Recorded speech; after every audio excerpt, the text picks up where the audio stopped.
नमस्कार दोस्तों, आज मैं आपको बताना चाहता हूँ कि किसान धरने पर आज 30 दिन पूरे होने जा रहे हैं, किंतु सरकार इस बिल को वापस लेने के लिए तैयार नहीं है। माननीय मोदी साहब कहते हैं कि मैं 25 तारीख को किसानों से मन की बात करूँगा। मैं उनसे पूछना चाहता हूँ, माननीय मोदी साहब, अगर आप 25 दिसंबर को मन की बात किसानों से करेंगे तो आपने किसान दिवस पर किसानों से मन की बात क्यों नहीं की? क्यों नहीं बुलाएगा उन्हें वार्ता करने के लिए? क्यों क्यों आपने जो 25 दिसंबर ही किसानों को बात करने के लिए चुना? मैं आपको बताना चाहता हूं कि आपके वरिष्ठ प्रवक्ता श्री सुधांशु जी मीडिया में बैठकर यह बयान देते हैं कि किसानों के पास उनका कोई भी लीडर नहीं है। किसानों के 40 संगठन हैं, जिनके 40 के 40 संगठनों के लीडर अलग अलग राय बनाए हुए हैं। उनके पास अपना कोई भी नेता नहीं है। मैं आपको बताना चाहता हूं कि वे 40 के 40 संगठन एकजुट है, उनकी एक राय है। यदि आपको वार्ता करनी है तो उन 40 के 40 को चिट्ठी देकर बुलाइए। क्या भारत में कुर्सियां कम हैं या भारत में बैठने के लिए स्थान नहीं है? क्या 40 लोगों को बैठने के लिए कोई स्थान नहीं है क्या दिल्ली में?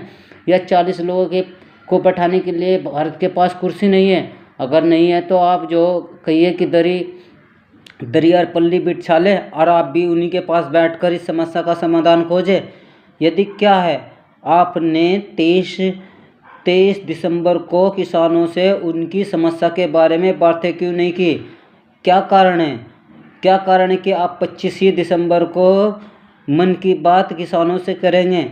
मैं आपको बताना चाहता हूँ, अंग्रेज लोगों ने भारत में बहुत विकास कार्य किया, रेलवे लाइनें बिछाई, बहुत से कुप्रथाओं को ख़त्म किया जो हिंदू समाज में प्रचलित थी। किंतु अंग्रेज लोग कहाँ असफल हुए? अंग्रेजों ने तरह तरह के लोगों पर कर लगा दिए। अंग्रेजों ने कृषि खेती बाड़ी पर इतना सा अधिभार कर लगा दिया कि किसान मजदूर बेहाल होने लगे, किसान भूखे मरने लगे। किसानों के पास रहने के लिए मकान नहीं थे, पहनने के लिए कपड़े नहीं थे।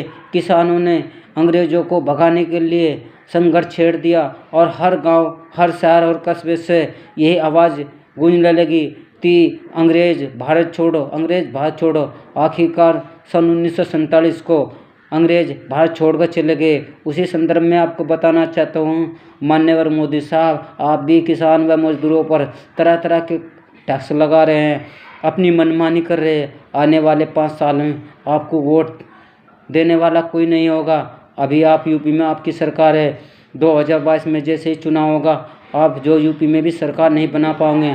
अगर आप अपनी छवि या अपने पार्टी के बारे में कुछ सोचना चाहते हैं तो अति शीघ्र इस कृषि कानून को बारे में कुछ ना कुछ उपाय ढूंढकर इसे धरने को समाप्त करें। ये धरना मामूली धरना नहीं है। आप सोचते हैं कि ये धरना मामूली होगा, आप अपनी चालबाजियों से इसे ख़त्म कर दोगे, आप अपनी इसे कूटनीति से इसको हटा दोगे। ये एक अंतर्राष्ट्रीय धरना बन चुका है। विदेशों में भी इसके धरने के विरोध में धरने हो रहे हैं। विदेशों में भी आपके नाम के आगे आपकी कटु आलोचना हो रही है। विदेशों में भी लोग धरने दे रहे हैं कि कृषि कानून वापस लो सरकार। आप समझ क्यों नहीं रहे? आप आने वाले भविष्य के बारे में क्यों नहीं सजग हो रहे? आप इसी कृषि कानून को वापस लो, अन्यथा जो भाजपा सरकार में आने वाले 5 साल में, भाजपा सरकार में अगले कई सौ साल, मैं जाता 20 साल भाजपा सरकार जो केंद्र में भी नहीं आएगी। केंद्र क्या, आपको राज्य सरकारों में भी यह सरकार लाने के लोग बाग डरेंगे। अगर आपको अपनी छवि सुधारनी है, मैं भाजपा के सभी छोटे मोटे सभी नेताओं से प्रार्थना करता हूं कि आप इस कृषि कानून को वापस लो, क्योंकि हर मोहल्ले, हर गली में भाजपा की इतनी कड़ी आलोचना हो रही है कि अगर भाजपा प्रेमी लोग उनके सवालों के जवाब देने के लिए भी उनके पास शब्द नहीं है। ऐसा क्यों? क्योंकि आप कृषि कानून लाकर देश को गुलाम बनाना चाहते हैं, देश में गरीबी बढ़ाना चाहते हैं, देश में बेरोजगारी बढ़ाना चाहते हैं। पहले से ही भारत में इतनी बेरोजगारी है, आपके 5 साल में इतनी बेरोजगारी फैल गई है कि पढ़ने निकलने वालों को नौकरी की दूर की बात, उनके ब्याह शादी होना भी नहीं हो रहे हैं। ब्याह शादी होने के लिए एक रोज़गार चाहिए जो उनके पास नहीं है। लड़की वाला कहता है कि मुझे लड़का रोज़गार युक्त चाहिए, किंतु आपने क्या कर रखा है, किसी भी किसी भी युवा आदमी के पास रोज़गार नहीं है और उसकी उम्र दिन पर दिन बढ़ती जा रही है। ऐसा कब तक चलेगा माननीय मोदी साहब? इन युवाओं को रोज़गार दो और जो कृषि कानून आपने बनाया उसे वापस लो, क्योंकि कृषि कानून वापस लेने के बाद कितने ही लोगों का रोज़गार इस कृषि खेती बाड़ी से जुड़ा हुआ है, वे अपने रोज़गार में लग जाएंगे, अर्थात गरीबी कम होगी। अगर आपने कृषि कानून पास भी कर दिया तो बहुत सारे गरीब लोगों का रोज़गार कृषि बाड़ी से लगा हुआ है। ये गांव के गरीब लोग क्या काम करेंगे?